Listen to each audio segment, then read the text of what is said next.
Good morning to all of you. So the title of this presentation is How to Climb the Mount Everest of the Civil Services. I have been giving the presentations from so many years. That is in a conventional way as to how to prepare for civil services. Then why should you think about civil services? What are civil services? And what skills are required to enter into the civil services? It's in the conventional way.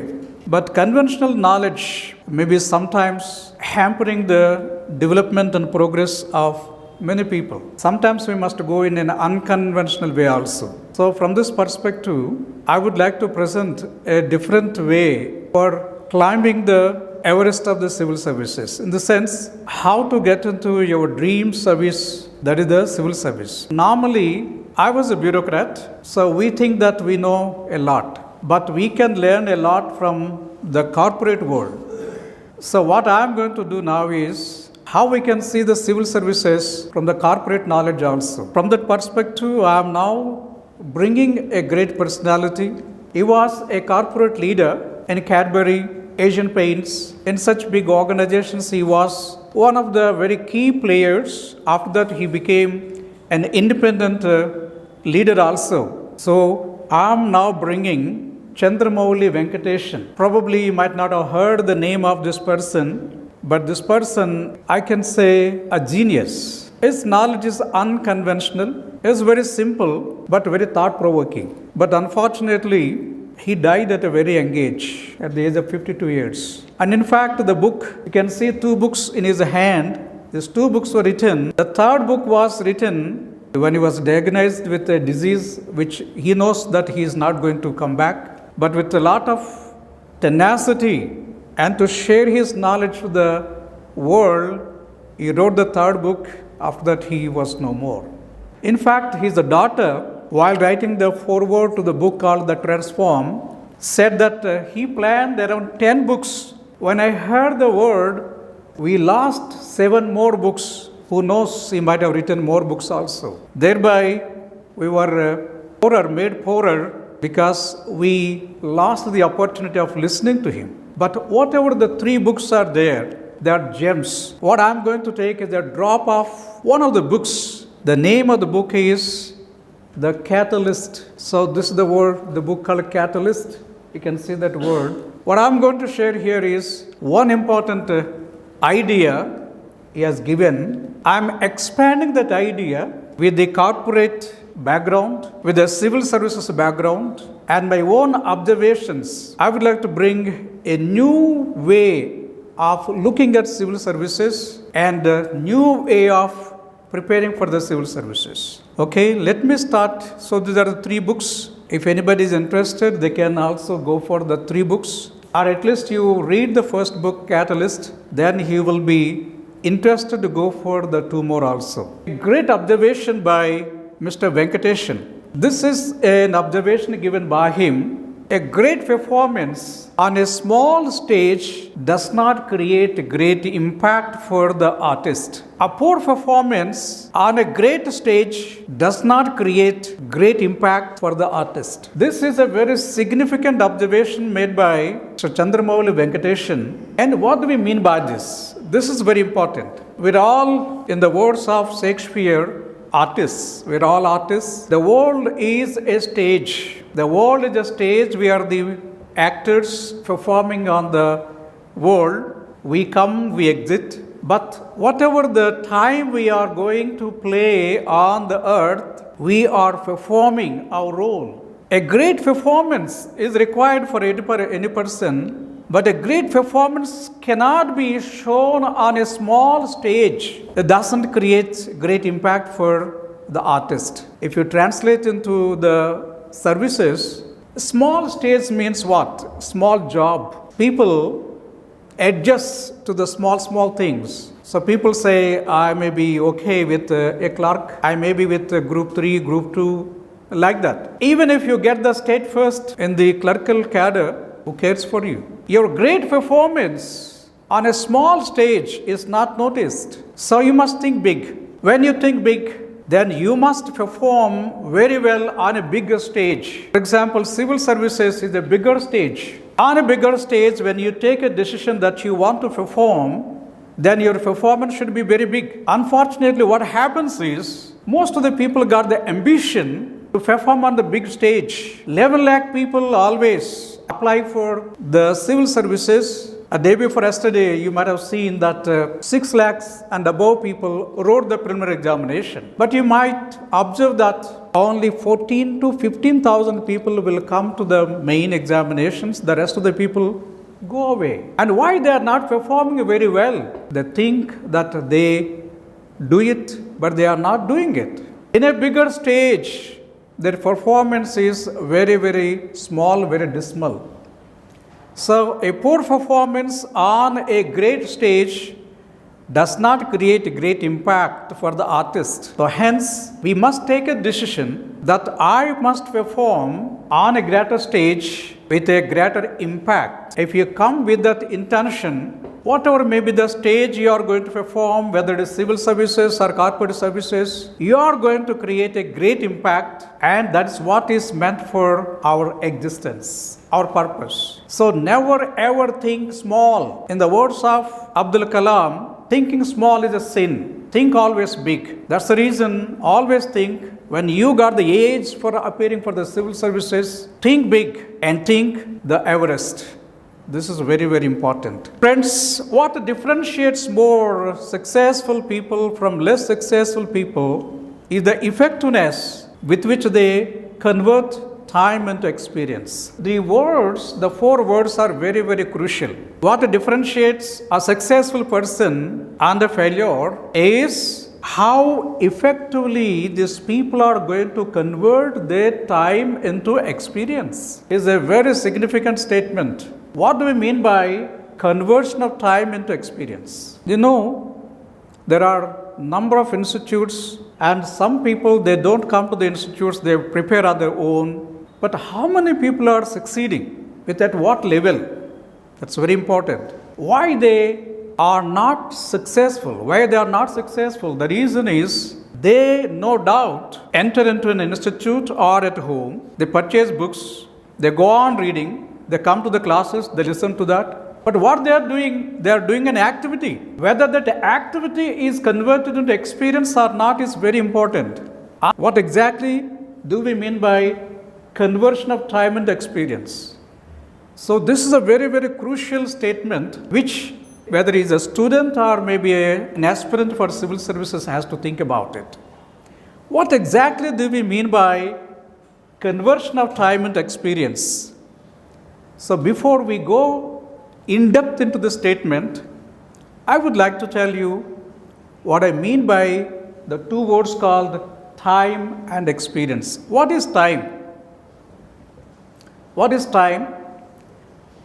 It's a very rare resource for any person. Benjamin Franklin, the most loved American, defined what exactly is called time. He said, to love life, love time. To love life, love time. Time is the stuff life is made of. What do you mean by this? Benjamin Franklin said, time is equal to life. Time and life, no difference at all. From the womb to the tomb, there is a journey, and you are measured in the journey. So, time and life both are interlinked. In this respect, I would like to bring to you a great observation made by Stephen Leacock.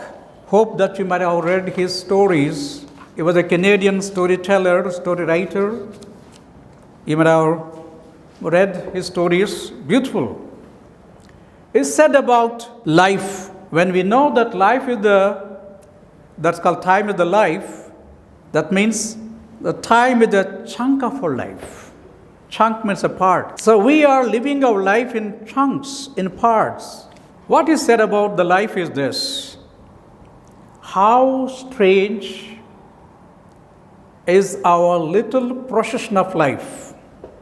How strange is our little procession of life. The small child says, when I'm a big boy. But what is that? The big boy says, when I grow up. To be grown up, he says, when I able to marry. But to be married, what is that after all? The thought changes to when I am able to retire. When retirement comes, he looks back over the landscape traversed. A cold wind seems to sweep over it. Somehow, he missed it all and it is gone. Life we learn too late is in the living in the tissue of every day and every hour. What do we mean by this? A small kid says, when I grow up, grown up he says, when I get married. When married, he says that when I'm able to retire, when retirement comes, he looks back over the landscape. Everything is lost. Life goes through the fingers like water or sand slips from the hand. We learn too late that we lost our life.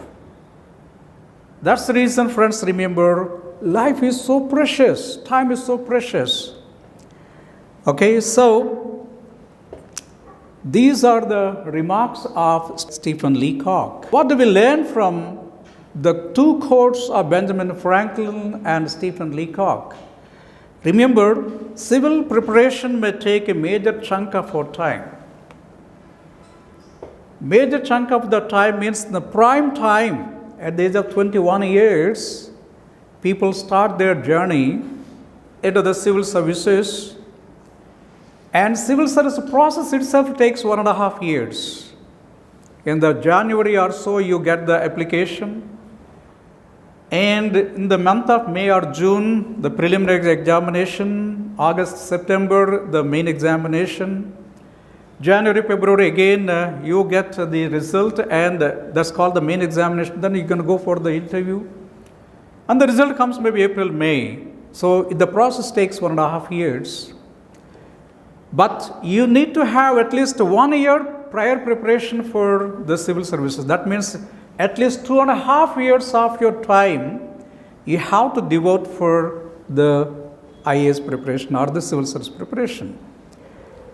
You might have heard that this person got selected at his 6th attempt. I know a girl, she got the 24th rank in her 6th attempt. She was in US, came here with an intention to go for civil services. In her first and second, she lost in the preliminary stage itself. In the third one, she got cleared the prelim and came to the main examination but lost. And the fourth time she lost. And the fifth time she came for the interview. She went to the interview. She came for the mock interview to us. And she got reasonable good marks.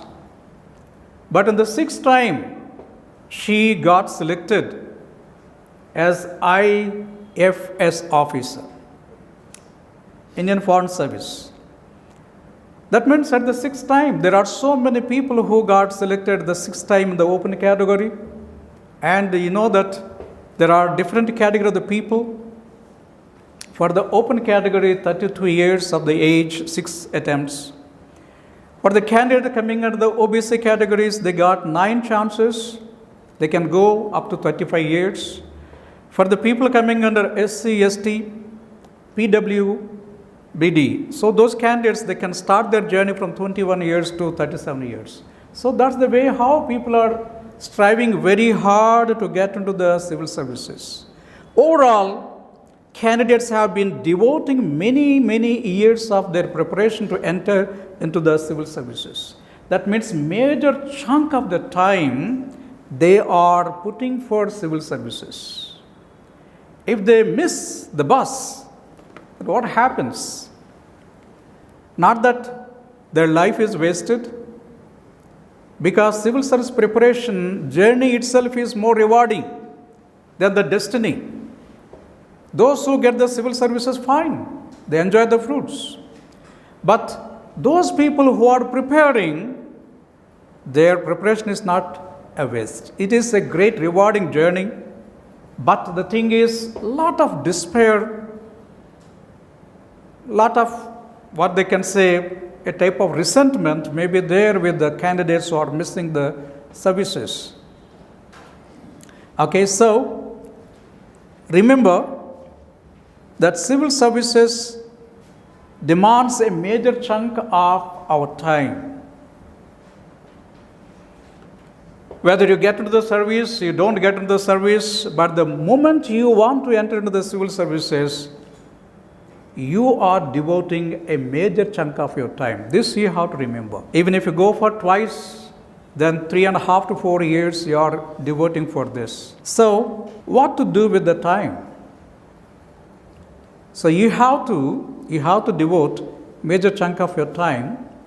Then what to do with this time? This is very important. You are committing a very precious time for the preparation of the civil services, and what to do with this particular time. To get into the civil services, convert the time into experience. If you want to get into the service, and this time is to be converted into experience. I defined what exactly is called the time. Now I am going to dwell upon the word experience. What do we mean by experience? I have used this word.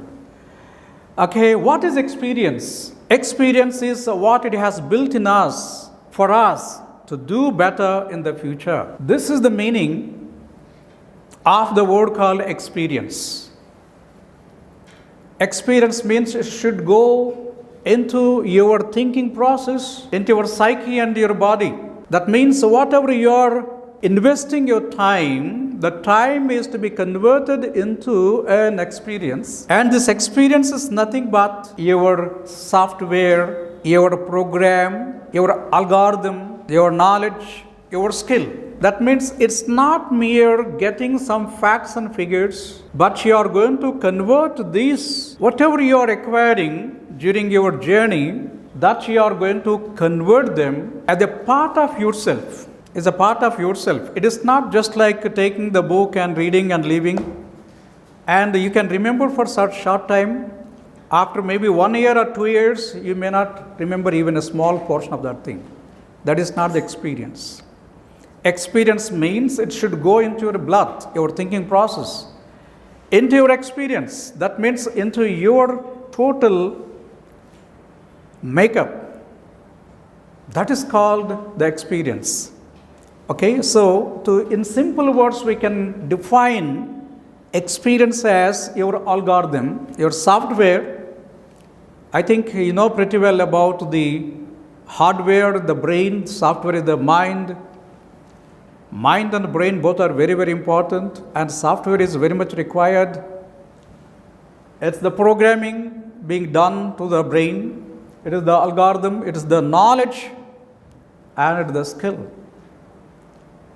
This is what we can call it as experience. Now, what is important is you need to convert your time into experience. But most of the people, they fail to do this. They fail to do this, and those who fail to do this are going to miss the bus. Remember, how to convert time into experience is very important. Time does not convert into experience by itself, even at work.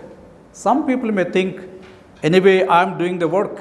I can convert this entire work into experience. No, that cannot be. It needs a catalyst. If you want to convert your time into experience, you need a catalyst. I'm going to dwell upon this very important concept called the catalyst. Okay? It is not the activity that determines whether something counts as experience or not, but the way in which it is done.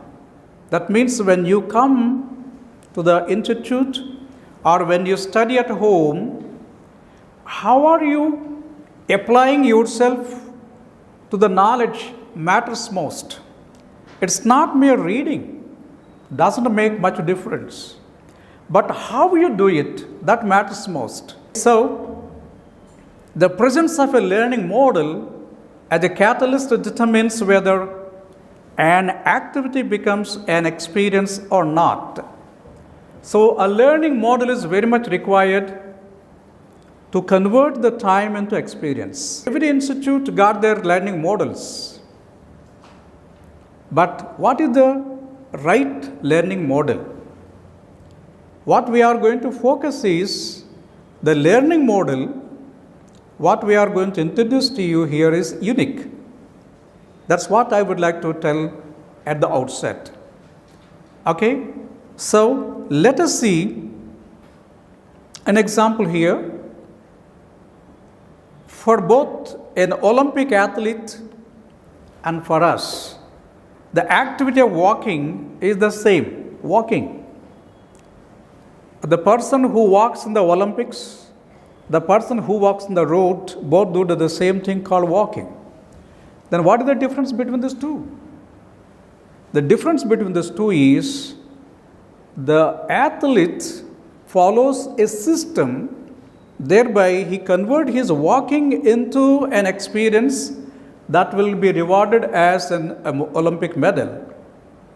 For example, you are a player of cricket and you are a enjoyer of the cricket. That means you enjoy watching the play of cricket. What is the difference? Both are in the process of cricket.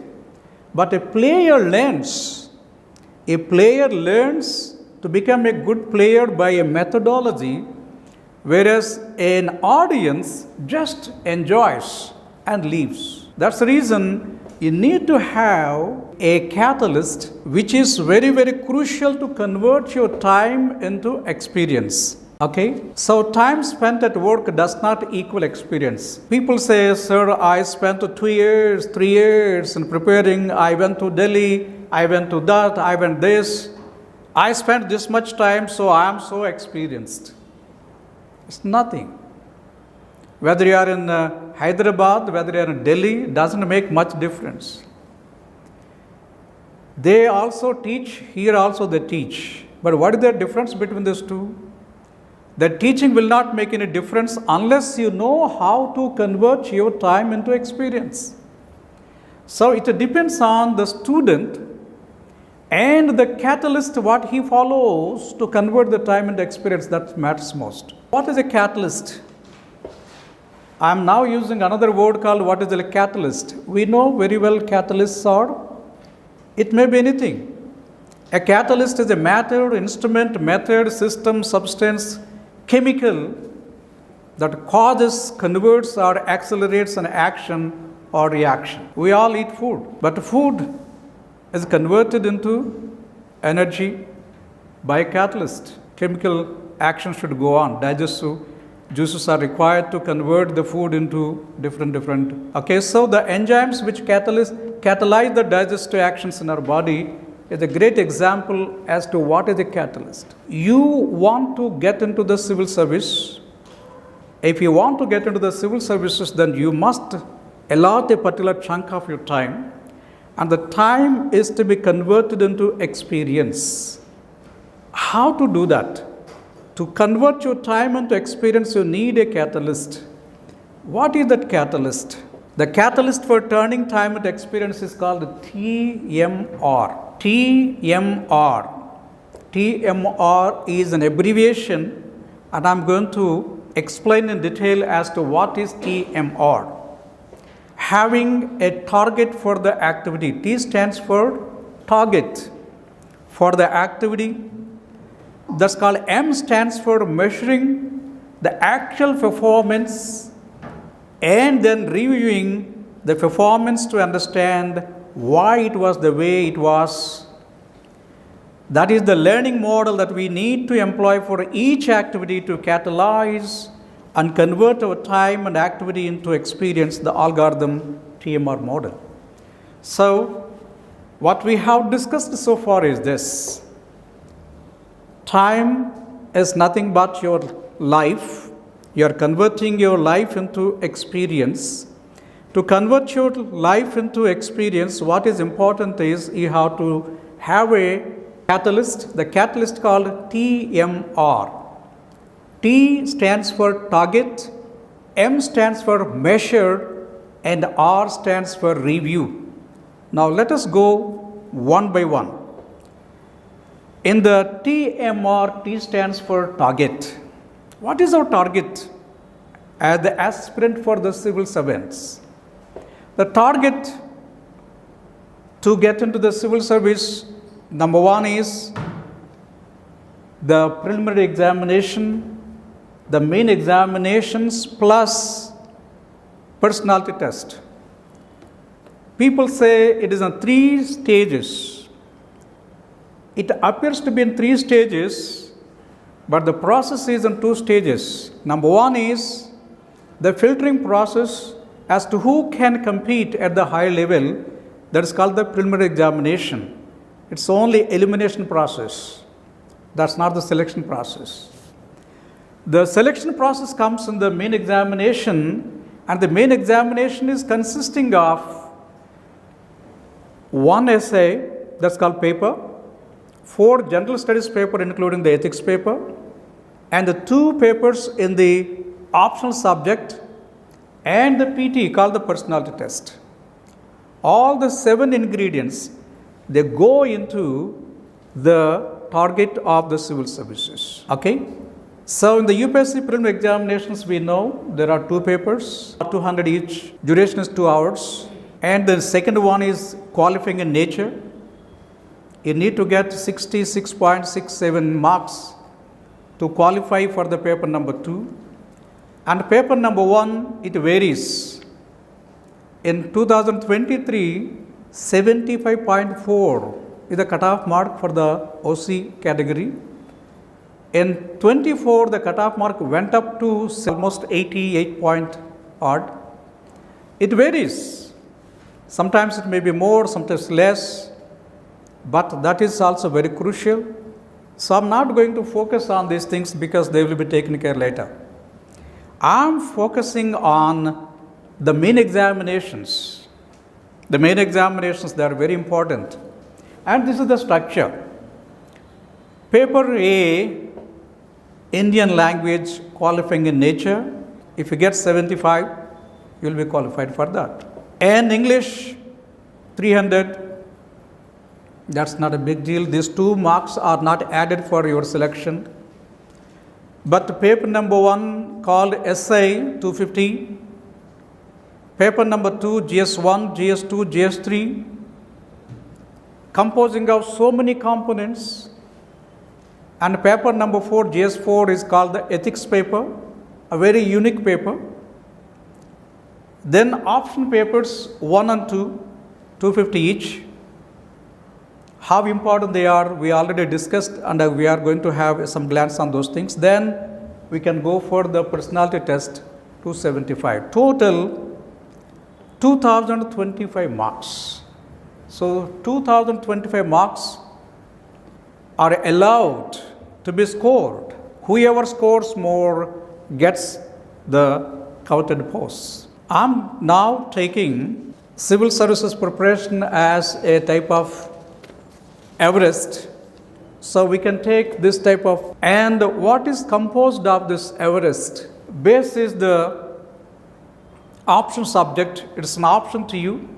You can take whatever our subject is required, is interested to you, where you are passionate. You may take a subject like history, or maybe take a philosophy, take anthropology, you can take sociology, you can take any subject, or you can take a paper from a subject from literature. Any literature you can take. So wide range of options are available to the students. That is the base 500 marks. Then the most important is called the personality test, 275. Scoring, people are scoring more marks here. This year the topper got, the topper in the sense means in the PT, 216 marks. Essay, of late it is becoming tough, but people are scoring 140s, 150s in between. Ethics, the topper this year got 141 marks in the ethics paper. Ethics, people can score 162, 157. Very good scope is there for that. And GS1, GS2, GS3, they are the pinnacle, top. How many marks you can score, it depends on how effectively you are going to convert your time into experience. Okay? I'm now focusing on how to prepare these aspects for the civil services. First of all, remember friends, you need to have a goal poster. What is this goal poster? We heard about wall posters. Whenever a new movie comes, you find wall posters. But the students preparing for the civil services need to prepare a goal poster. You never hear this type of word as to how to prepare the goal poster. The moment you take a decision you want to become a civil servant, the first thing what you must know is that you have a goal poster in your wallet. Whenever you touch your wallet, then it should come to your hand and remind you, this is my goal. Goal is such a beautiful thing which everybody has to think about it. In 1978, in Harvard University, a class of almost 270 or so students are there, and they asked, how many of you have goals? Everybody raised their hand, I got a goal, I got a goal. Then they asked, can you show your goals? They said, no sir, we wrote the goals. We have the goals here, but we didn't write it. Then some people said, we wrote the goals, but the goal posters are at home. Then only 3% of the students, they said, yes, we got the goals with us. After 10 years, observed as to what happened to these people. The people who say they got goals but didn't wrote those goals, they stayed at a very low level. The people who wrote goals but kept at home, they just got small improvement. But the students who wrote the goals, carry the goals along with them, their number is only 3%, and the 3% of the people's posts, their wealth, everything is almost twice than that of the 97% of the people. In the sense that 3% of the people, they achieved highest jobs, positions, wealth, everything. So the point here is, are we writing a goal when we start our preparation? How to write? First of all, how to write? I interacted with a lot of students, but they say we got the goal of getting IAS. But merely having a goal of getting into IAS is not enough. It is to be written. It is to be made as a goal poster and keep this goal poster always before your eyes. Out of sight, out of mind. You must always look at the goal poster. That is very much important. So friends, I will tell you how it should be written. Why I am insisting this is that I was the topper of my university when I did my PG, post-graduation. It was before I entered into the civil services. After entering into the civil services and coming back to again Group 1 services, almost I fulfilled more than 32 years of my service in both the central and the state governments. Before I laid down my office, I wanted to get another PG from the Central University. I did my MA Literature in Telugu. This time I would like to go for English. It's not mere English literature, I want to go for communicative English. Then my goal, unknowingly I put a goal that I must get more than the marks I got in my first PG. There I was a student. Every minute is available to me. But here I was engaged at a high level. Finding time is very tough, but still I got a goal of getting more than what I got in my first PG. So I am now showing here, this is my second PG marks. I got 442 because I was unable to attend some contact classes. As a result, I lost some marks. But I got 74% of the marks, more than what I got in my first PG. Once you have a goal, you know pretty well that you are going to beat that goal. If there is no goal, where are you going to put the ball? That's why goal poster is very, very important. I would like to bring one more case study here. Nikhil B. from Karnataka state.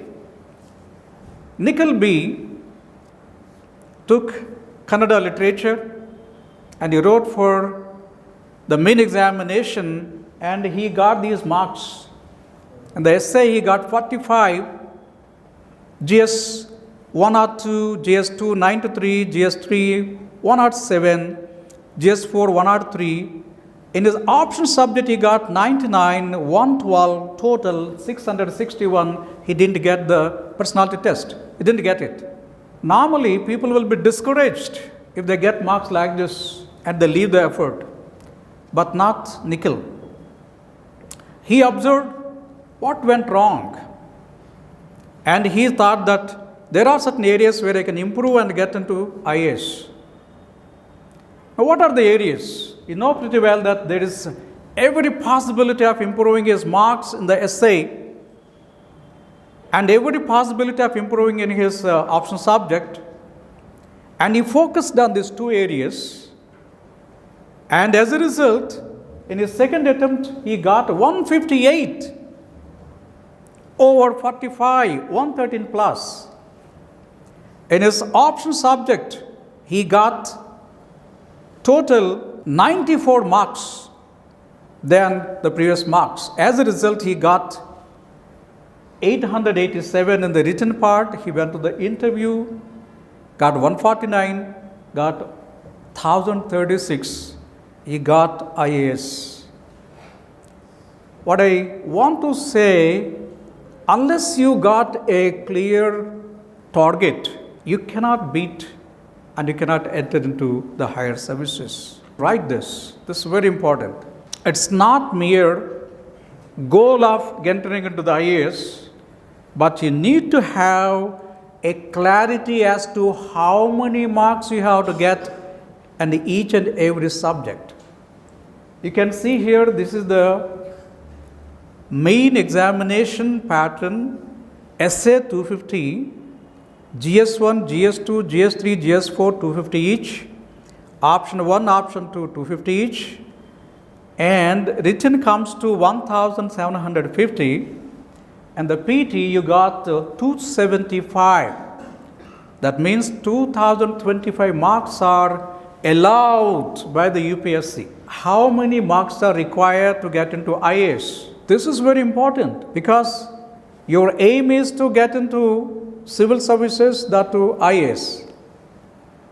Okay, so how many marks you are aiming at? You must have a clear understanding of these things. Before that, I would like to share one more case study. This is from K. Nitish.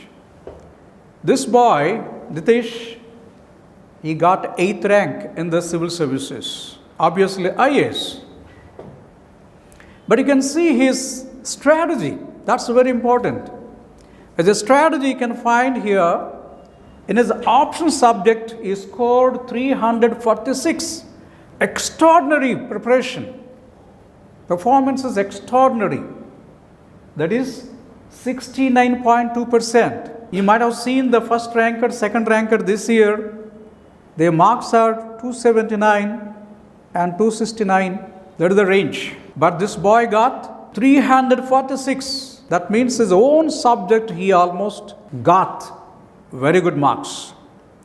Then in the PT, he scored 206. Excellent. 74.9%. In essay, he got 142. These are all Definitely they are phenomenal marks. But you see GS1, GS2, GS3, there he got 73, 76, 63.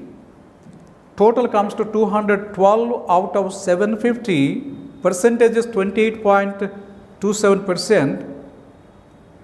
With these marks, nobody can enter into the main examination.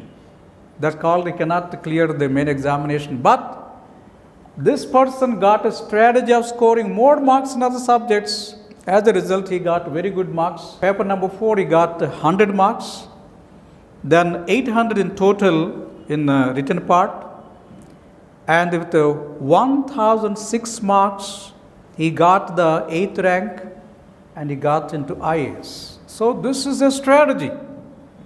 So strategies are very much important to get into the civil services.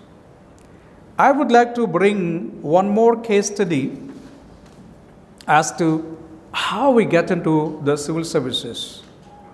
I'm now showing here N. Lakshmi, and you can see her marks, very ordinary. In an essay, she got 119. GS 1, 2, 3, they are very, very average marks. But you see her option subject, 362. And in PT, she got average, again 157. She got 1040. And at that time, the cutoff mark was 988. Had she got only 300 in her option subject, she might have lost even a service. But she got IAS with the 45th rank because she got a strategy of scoring more marks in the option subject. The ideal way of preparing for the civil services and get into the scale the Mount Everest is the strategy of one important medical student. She was a dentist. Her name was Mithali Sethi. She was a Punjabi. She came to South Pondicherry, and there she was working as a dentist. Her husband was also a doctor. One day she went to a library. Her colleagues were just going through some book, and she asked, "What was that book?" "Oh, this is about UPSC preparation." What is UPSC? They explained UPSC is the institution which recruit the IAS, IPS. You know that the collectors, the SPs, are recruited through this organization. And they explained what exactly is called UPSC, how they have to prepare. Within 10 minutes, she took a decision. I must also become a civil servant. Started preparing for the civil services. First attempt, she lost in the preliminary examination. Second attempt, she lost in the preliminary examination. And the third attempt, she got 51st rank. You can see her marks. She got 160 in the essay. In the paper number 1, 2, 3, she got average 110, 84, 108. In the got 109 average. But in the option subject, psychology, she got 302 marks. In the PT, she got 179, overall 1052, and got at the time 51st rank, got into IAS. She has been working as an IAS officer in Maharashtra state. Why I want to show you these things is that these people, they worked with a methodology that is called a target, a goal. They got a goal to enter into the civil services. So friends, write a very important thing called set a clear goal. You must write, I'm committed to score 1025 marks. Now this is my observation that if you want to get into IAS with very good rank, from the last 5 years, what I observe is, if you get 1025 marks, you can liberally leave 1000 marks, because 2025 is the total mark given by the UPSC. If you scored 1025, you are into IAS at a very high level. Okay, this year, people who got 990, they are getting IAS. So if you get 1025, you will be with a rank at a very high level. Okay, you may put it whatever may be your strengths and your weaknesses you can put, and you can determine these are the marks. Okay, remember a wish, a choice, and a commitment. Three aspects I am bringing to you. What is a wish? A wish is backed by a doubt that you can. I wish to get into IAS means what? You got a doubt that you may not get it. Never ever stop at the level of wish. You must move to the second level, to the third level. What is the second level? Choice. A choice is backed by belief that you can do it. When you have the choice, I choose to. That's a better word than I wish to. But the best one is commitment. What is commitment? A promise. A commitment is a promise that is going to be kept no matter what. Come what may, I'm going to do it is called the commitment. Now, why people are missing their bus is that people merely wish to get into IAS. They don't choose to get into IAS. Moreover, they never commit to get into IAS. Now, examine where you stand. Your stand is mere wish, or your stand is choice, or your stand is called commitment. This is very important. Confidence, believing that you can do whatever you choose, is called commitment. This is required for civil services. I got into civil services thrice. For us, only 3 chances were given to us. All the 3 times I got selected by the UPSC because of the commitment. I must get into. I got committed for getting into the civil services. I got them. So the question here is, you must have a clear commitment. Okay? So, list of papers with expected marks. It's not merely to say that I want to get 1025. No, you must have a clear plan of how many marks you would like to score from paper-wise. Okay, so here I worked out the marks. Of course, it is up to you to have your own list of marks. I put it here in the essay, 130 marks out of 250. It is only 52%. In paper number 1, 2, 3, general studies papers, I put it 110 average. That is 44%, even not 50%. In the case of ethics, I put it a bit more because people are scoring 162s. I put it 120 only, average. In option subject, 140, that's called 56% only, not more than that. And in the case of all the papers put together, the written part is 860. If you can score 860, 850 in the written part, you can easily get 165 because the top mark is 216, and most of the people got 200 plus, but I'm putting only 165 because it's unpredictable. If you get more than 165, that's your bonus. So if you put together, it comes to 1025 marks. They are doable because you are claiming that I got 80%, 90% in your maybe in the 10th class, intermediate, in degrees. But in civil services, getting 50% is the tougher task. So people who are getting around 48% are getting into IAS. So that's the reason I put a very reasonable limit of 50.61%. If you get this, you are with IAS at the top level. Okay? So have a clarity as to how many marks you would like to score from each and every paper. Then write the benefits and the reasons for scoring the marks. Why should you score 1025? You can write, you can give any reasons. I can give many reasons. When you join as students, then we are going to make this goal poster exercise exclusively so that you are going to have clear benefits and clear reasons as to how you can get those marks.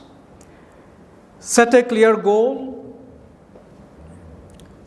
People fail not because they are not intelligent enough, but because they don't have enough reasons.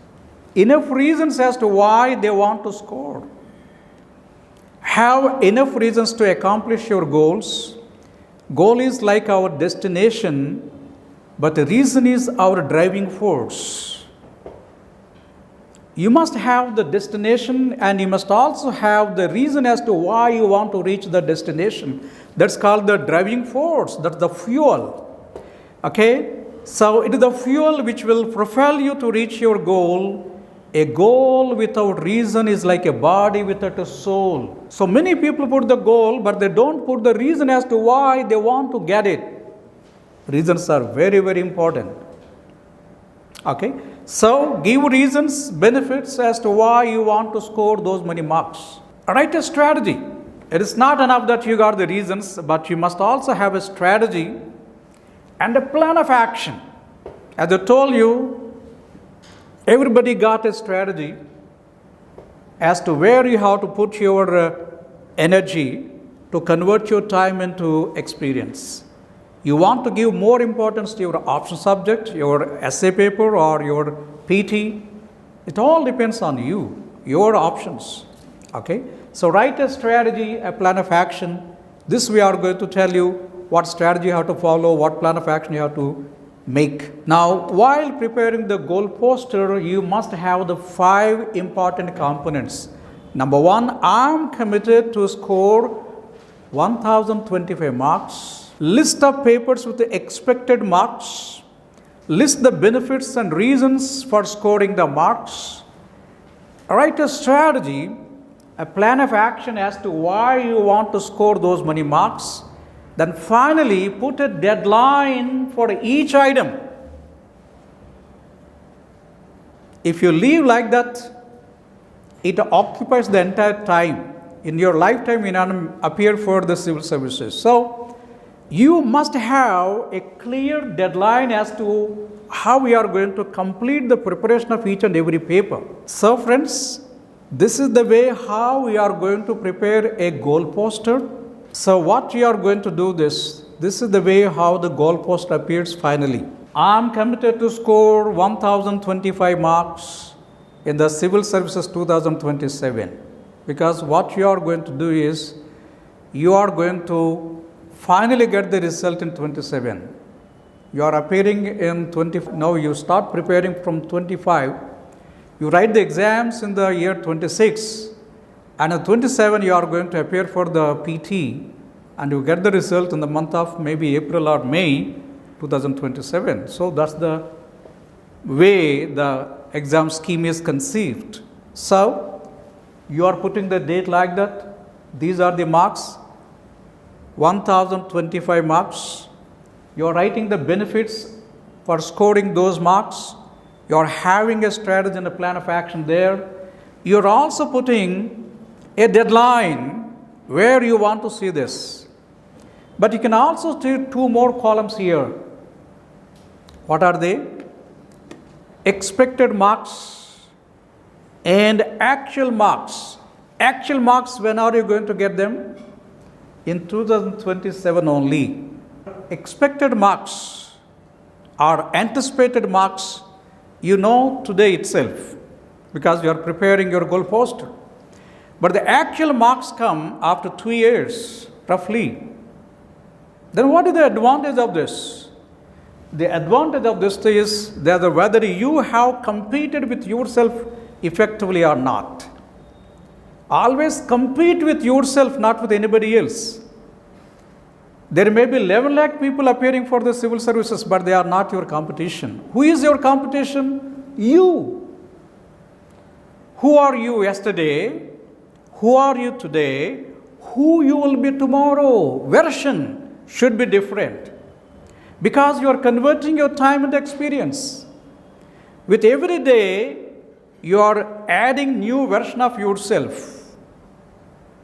So, compete with yourself. You put 1025 marks today, and you are going to see these marks maybe after 2 years and see whether you beat yourself or not. You have to beat yourself. 1025, if you can score 1035 marks, means you are great. Come, then pat yourself. Even 1 mark you get more than what you expect is a great victory for you. And the difference, what is the difference you can make over a period of time? That difference is what I can say, your effort more than what is expected from you. This is a game what you are going to play with you. At the end of getting the service, you are going to see, yes, I won against myself. This type of victory over yourself is very much required at every stage. For that, what you need to have is called the goal poster. Okay? The goal poster you have to make and see that you are going to beat yourself. This is what I would like to advise, and this is what I can call it as called the target. And the TMR, the T stands for target. This is the way how the target is to be fixed before you enter into the arena. What is this arena? Arena means the battleground. Before you throw your hat into the arena, you must have a clarity as to how you are going to do. So you are preparing your target very clearly. With that, you are now entering into the second stage. The second stage, what is the second stage? In the TMR, M stands for measure. We are going to measure how to measure your performance. It's a very, very important. It is not enough that you are going to have a target, but you have to measure your performance at every stage. That's why I am bringing this a very, very important component in the preparation of the civil services. I start with a great quote from Confucius, the great Chinese philosopher. He says, "A journey of 1,000 miles begins with a single step." A journey of 1,000 miles begins with a single step. What does it mean? Once you are clear as to what is your target, then you start moving towards the target step by step. Step by step. I would like to share here a real story which happened in an airport. In an airport, one personal development trainer, he was waiting for catching the flight. He was waiting, sitting in a chair, and one man came there and he was also sitting in the chair. After some time, they introduced themselves, and you will be very much surprised to see that one man wore a gloves, the other man with a plain hand. The plain hand man was the personal development trainer, guiding so many people to reach their potential. And this man he wore a gloves, and this man got very intrigued as to why this man wore a gloves. Then this man told him, "I was a personal development trainer. I helped thousands of people to realize their potential, start their companies, whatever." He was talking about those things. Then he asked, "What are you, sir?" He said, "I'm a mountaineer." Then his enthusiasm came down. Mountaineer means what? This person is not of significance. Then with a type of a bit of arrogance, he asked, "What mountains did you climb?" And the stranger said, "I climbed Mount Everest thrice, not once. I climbed the Mount Everest thrice." Then he was shocked. "What, thrice?" Then he said, "During the mountaineering, I learned 3 lessons. I think 3 lessons will be very useful to you to share with participants." Then he was very much interested to know, tell me, sir, what are the 3 important principles you learned while climbing the Mount Everest. So Mount Everest, we know, a peak everybody wants to see and everybody wants to climb. Why do you want to climb Mount Everest? The man who climbed Mount Everest, the first man was Edmund Hillary. He said a beautiful thing. It is not the mountain we conquer, but ourselves. We would like to conquer Mount Everest, not for the sake of the mountain, but you are conquering yourself. That's very important. Now, why do you prepare for civil services? Not that you are going to join civil services. You may join, may not join, but you are going to break the myth that this cannot be done. You want to prove yourself that I too can do it. For that, you must think about conquering the highest peaks. So it is not the mountain we conquer, it is ourselves we conquer. For that, we must prepare for the tougher tasks. Okay? So what he said was that, sir, if you want to conquer the Mount Everest, what we must do is, we must see the target called the Mount Everest. But how do you conquer it? You go by one step at a time. He said that 40 minutes we walk. Before we start our journey, we look at the target. Then we never look at the target.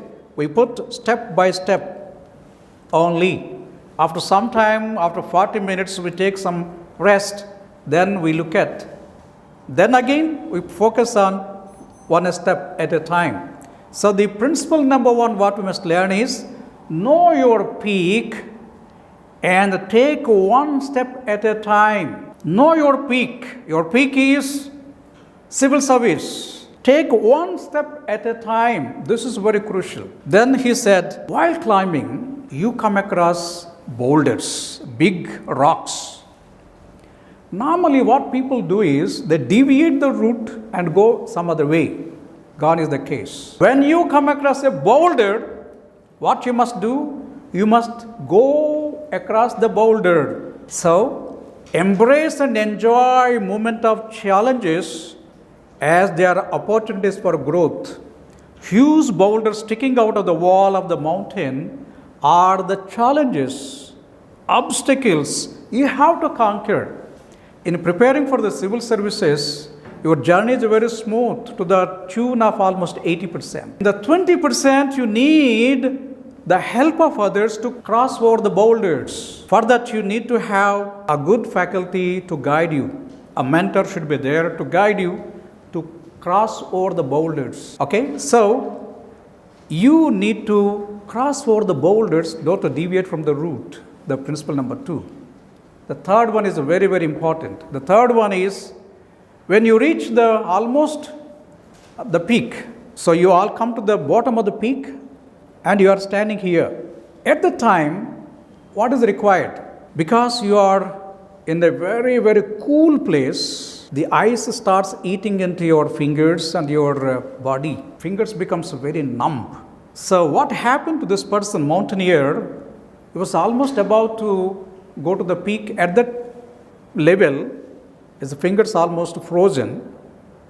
The only way is to come back and get medical aid, or to cut these fingers and go ahead. Then he removed his gloves and showed to the other person, fingers are missing. Because what he did was, he cut the fingers here and reached his goal called Everest. Okay, the third principle is, pay the price. Pay the price. Only a man in love with his dreams will pay the price each day to move one step closer.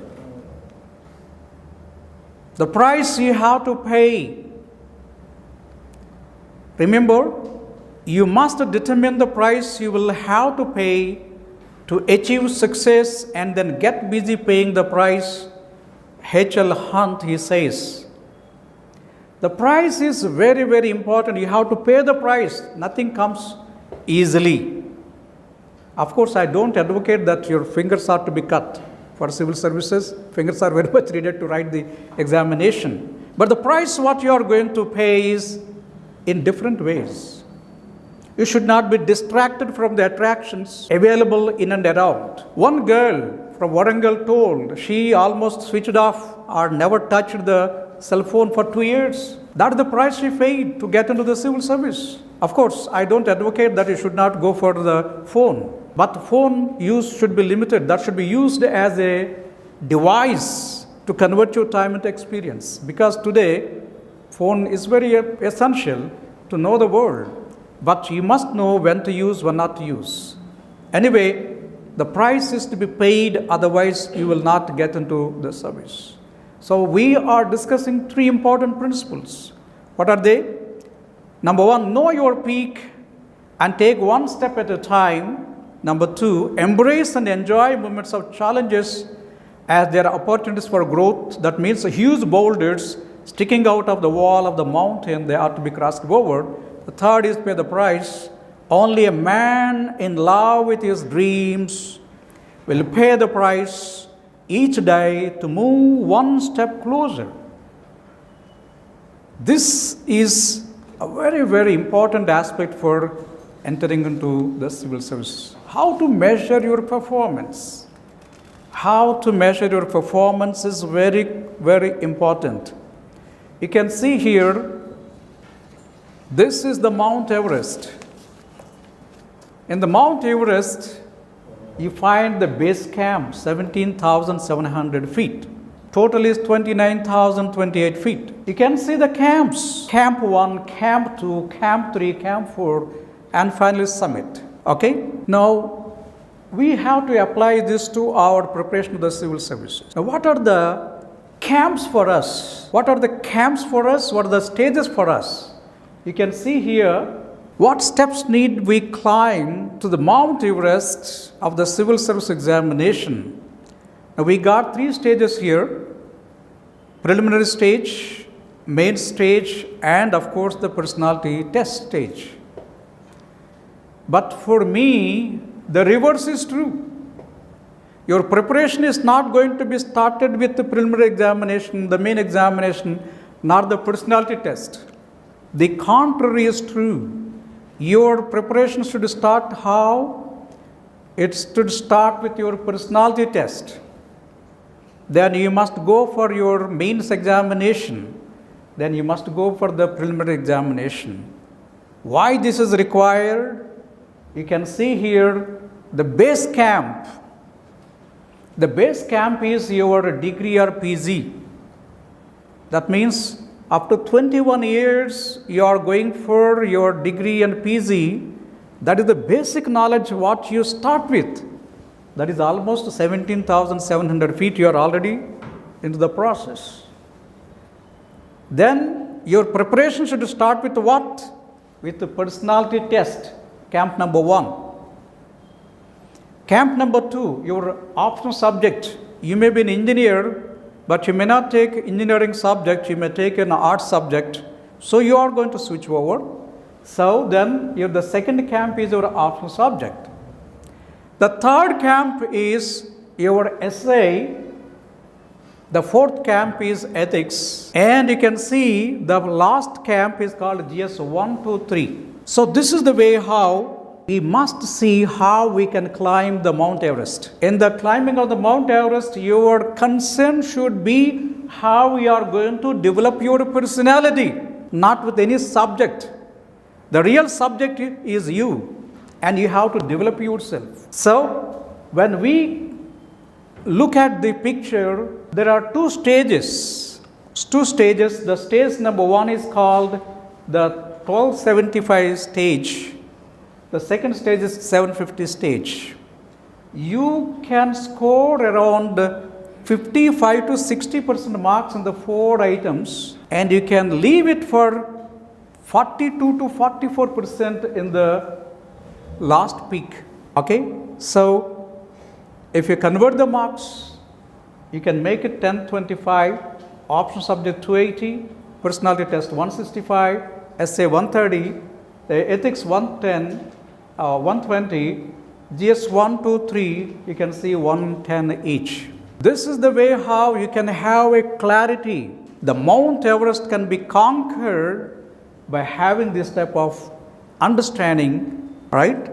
Then you can easily score very good marks. So remember, very, very important, significant statement given by Chandramouli Venkateshan is said, your career success and your real career growth is directly proportional to your real individual growth. Even if you become an IAS officer, if your character is very bad, then who cares for? Who cares for? But you can see here one gentleman, S.R. Sankaran. S.R. Sankaran stood for what? Values, character. He grew more than any other person. That's why today we remember the great man's name. There are so many thousands of people came, thousands of people went away. But S.R. Sankaran is S.R. Sankaran.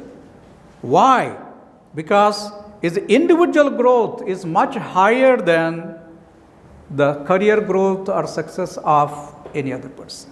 So remember, your career success and your real career growth is directly proportional to your real individual growth. So care for your individual growth. That's very, very crucial. So friends, as I told you, the real individual growth starts with 4 important components. If you want to grow yourself, 4 important components are required. Number 1 is experience. How can I convert my time into experience? We will tell you how to convert this time into experience later in the classes. Number 2, you need to focus on major learning cycles. What are these major learning cycles? In each paper you got very important components. Our faculty members will tell you what are the major learning circles in one paper. Even if you take paper number 1, you find the culture and heritage, you find history, freedom struggle, post-independence history, geography, world geography, social issues, all come under one paper. These are all major learning areas. How to learn these things, very important. We are going to have a discussion on these things. The third one is called productivity. Productivity means with what efficiency you are going to convert your time into experience. That is matters most. That's productivity is more important. And the fourth one is called the value system. Give a lot of importance for this value system. Unless you develop the value system, there's no use to become a civil servant. He become a monster if he doesn't develop the value system. That's why 4 are very, very crucial for real individual growth, and they are very important for a civil servant even. So friends, we are giving importance to the personality test. We give importance to the most important part. How we start our courses is by personality test. Even if you don't join, but think about, you must always think about personality test. What to do? Experience of the top bureaucrats is very, very important. I'm talking about the top bureaucrats. Top doesn't mean the cabinet secretary or the chief secretaries. Top means the people who are top in the hearts of the people. They are called the top bureaucrats. S.R. Sankaran is not the topper of his batch, but is the top among the civil servants. That's what I'm talking about. So experience of the top bureaucrats is very, very important. I just gave a small glimpse of S.R. Sankaran, but I would like to give the new administrators who created a mark. I would like to bring one important personality here. His name is called Anil Swarup. Anil Swarup, he came to Hyderabad. He also interacted with so many people. His videos are available in the net. You can go through his videos. He's one of the topmost IAS officers, retired very recently, and he wrote 4 books. He wrote 4 books.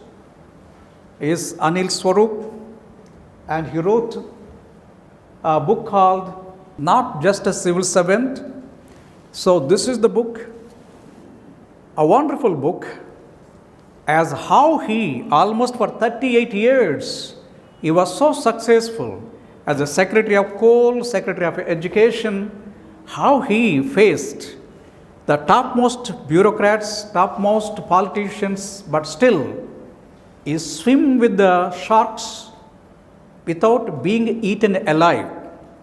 That is the way how he conquered, and he became a very, what I can say, honest civil servant. So he wrote 4 books, are very, very important books.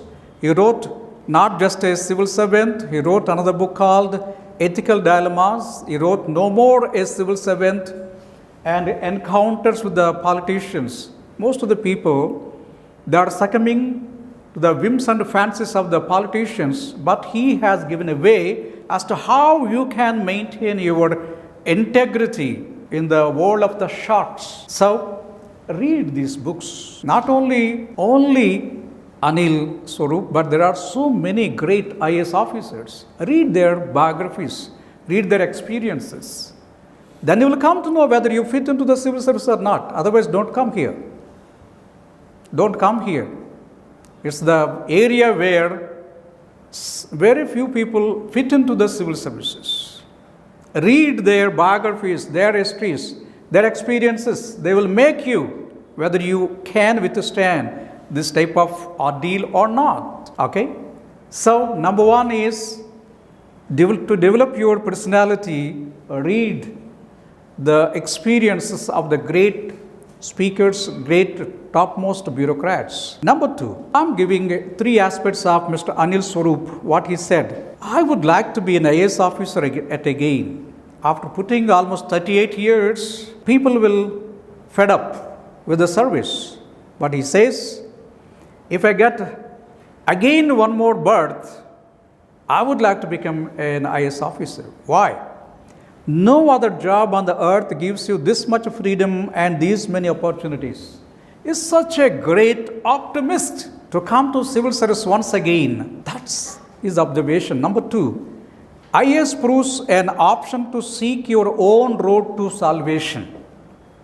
It gives you great opportunity to evolve into a different person. You get the 3 letters, you are different. Once you get the 3 letters, you are different. That makes a big difference. But more importantly, what he says is the 1. Qualities of successful leaders: integrity, determination, humility, not mere intelligence or knowledge. Now, if you want to emerge as a great leader, think about the integrity, the determination, and the humility, not mere intelligence or knowledge. See the observations made by Anil Swarup, one of the greatest IAS officers. Read his books. You will be inspired to come to the civil service. Okay?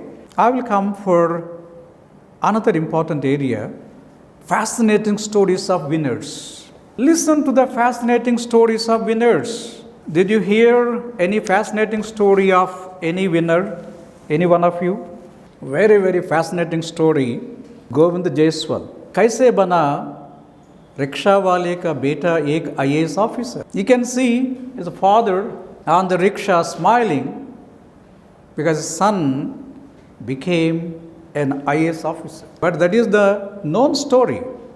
But what is the unknown story? Naran Jaiswal, father of Govind Jaiswal, was a rickshaw puller, very poor man. When Govind was a very small kid, he went to the neighbor's home to play with the other boys. The elder of the house said, "How dare you come to my home? You should not come. You are from a very low class." Then this boy innocently asked, "Sir, when can I come into your home? When you become great, then you can come. Not now. Get lost." He was humiliated when he was a very small kid. Because he was from a poor family, he used to go with second-hand books, with the torn clothes. That's the way how he completed his degree. But he got a goal of becoming an IAS officer. One day he went to his father and said, "Father, I completed my degree. I want to become an IAS officer." Then Narayan Jaiswal, he sold 2 bighas of land for 40,000 rupees and gave 40,000 rupees to his son and said, "Son, this is what I can give to you." With the 40,000 he went to Delhi, from Uttar Pradesh to Delhi. Then One day he received a letter stating that I qualified for main examination.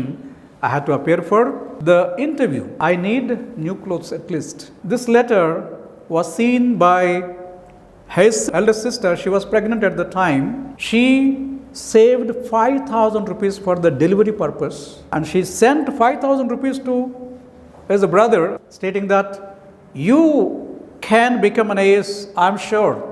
This 5,000 rupees you can utilize for your dress. He went to the interview, got 51st rank, IAS. But before he received the news of IAS, there is a very interesting event which took place.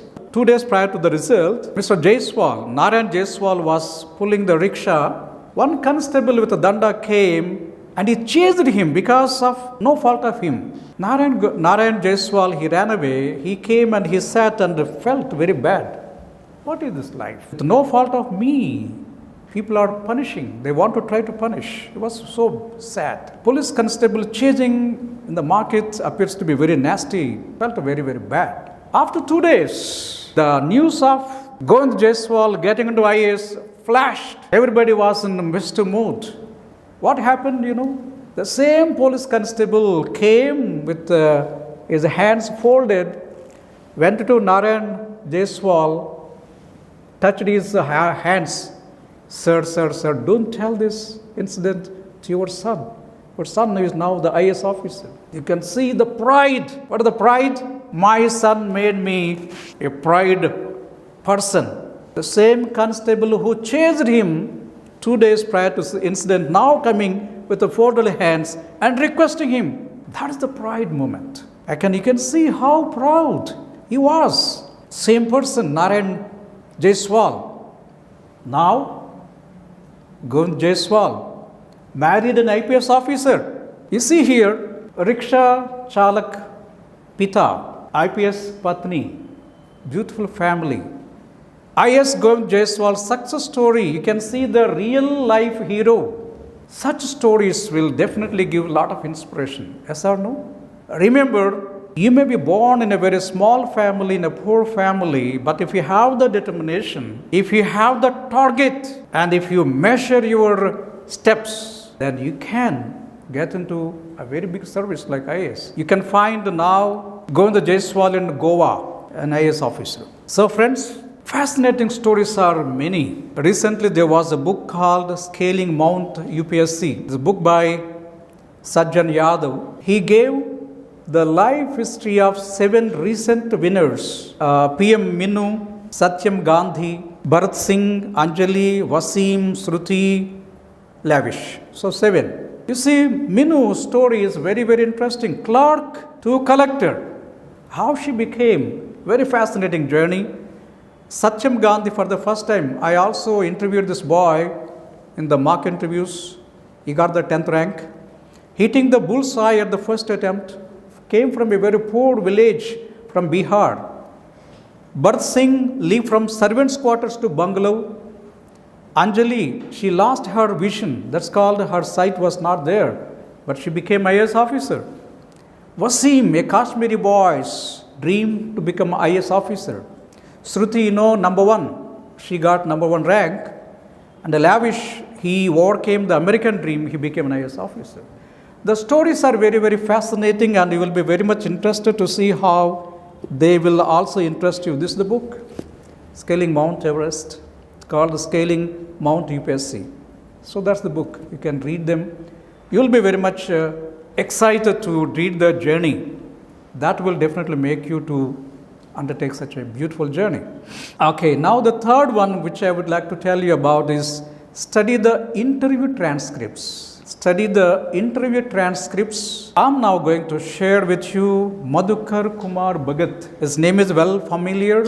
Now is the Secretary of Health in the Ministry of Health at Central Government. But he was an IRS officer, Income Tax Commissioner. And this man created history by scoring 246 marks out of 300 in the interview. That's one of the fascinating interviews I ever read. And he wrote a book. It is his picture, and this is the book.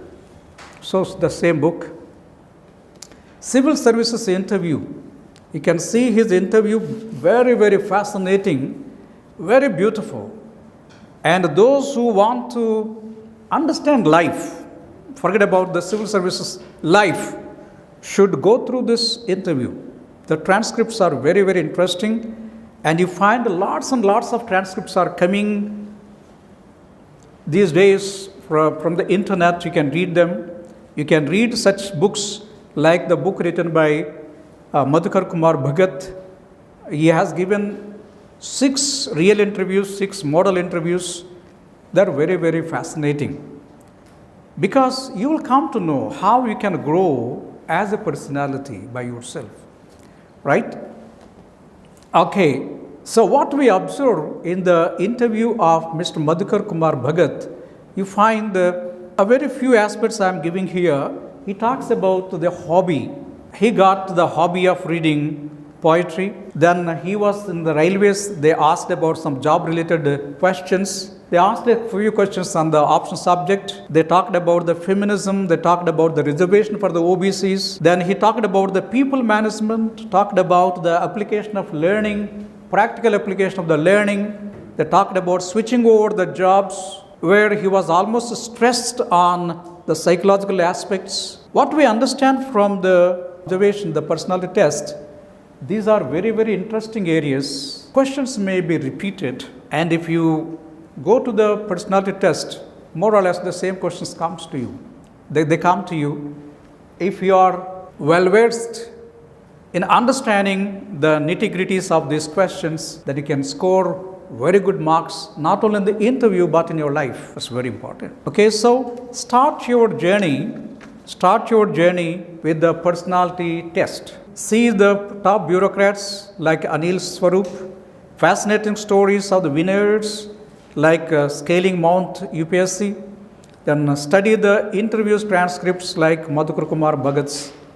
They will definitely give you a great scope for you to develop yourself. Okay, first your journey should start with developing yourself.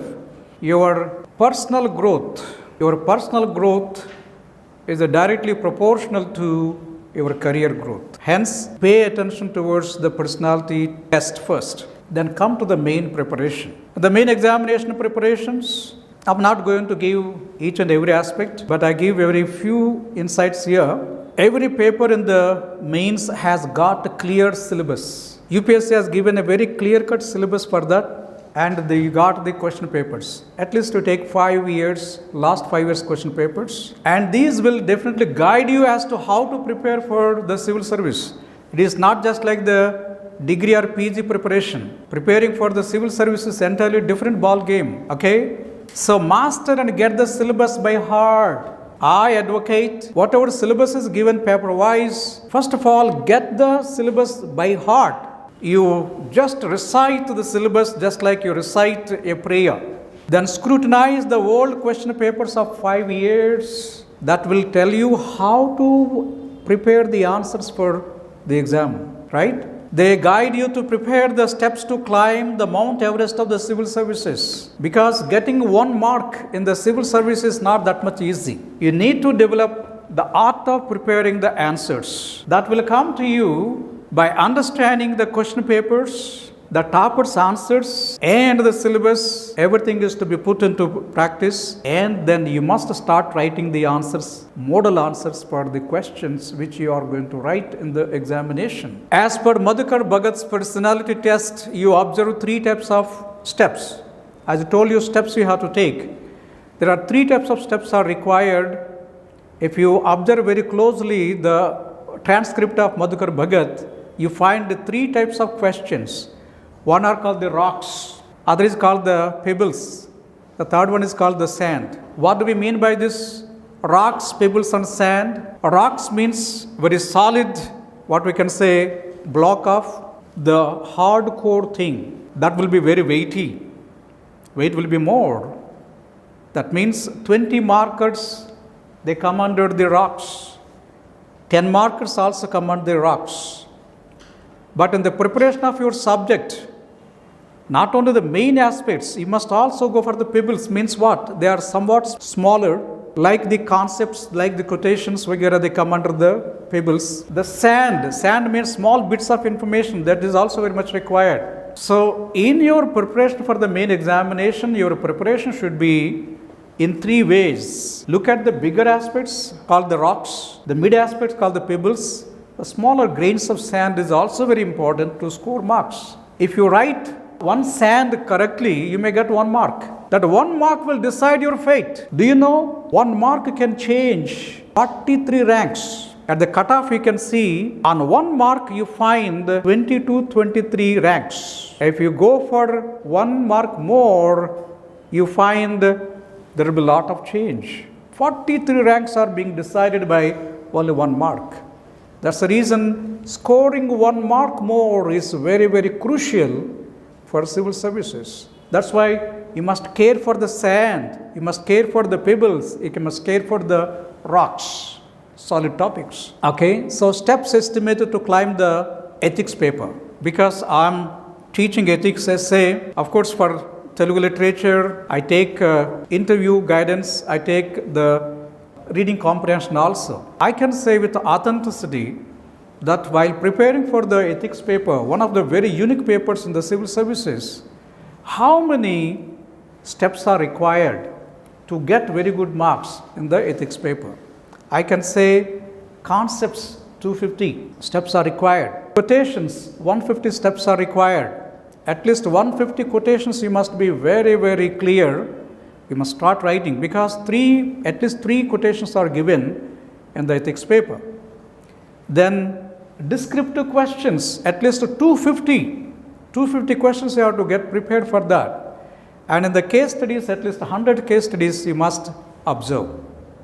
Okay, so total steps comes to 750. That means if you measure the steps for getting into IAS, paper-wise, if you can see them, in the ethics paper, at least 750 steps you have to ascend, like in Mount Everest. If you take other papers, like paper number 1, 2, 3, 4, 5 essay, option subject, now you can see how you have to get the steps. You see, in the option subject, 1500 steps, 500 rocks, 1000 pebbles and sand. Small and big, you have to go for at least 5000 steps in the civil service preparation. That's the way how you have to measure each and every subject so that you can with confidence go to the exam and see the questions and you can write. I will tell with authenticity because I got very good marks in my option subjects, both in Telugu literature and history also. I got 347 in Telugu literature, I got 343 in history paper. My approach is always very objective. What is the rock here? This particular thing, what is the pebble here, what is the sand here? There you must be very careful. How much time I have to give to the rock, how much time to the pebble, how much time to the sand. So this is the way how I prepared my notes is. That means you are going to have slightly bigger notes on one page only. For the 20 markers, for the 10 markers, maybe half the page. And for the pebble, definitions, maybe some 2 lines, 3 lines like that. Notes are to be prepared and you need to have clarity as to what comes into the civil services. Basing on the syllabus, basing on the question papers given by the UPSC, you prepare the steps. Okay. For the paper number 1 in the preliminary examination, this is the syllabus. In the paper number 2, this is the syllabus. But unfortunately, you don't get questions from interpersonal skills, including communication skills. You don't get questions on decision making and problem solving.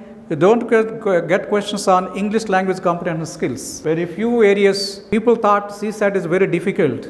They say that, okay, sir, general studies paper is okay, but CSAT is very tough because of maths. But very interesting point is, there are 29 questions from comprehension, very easy.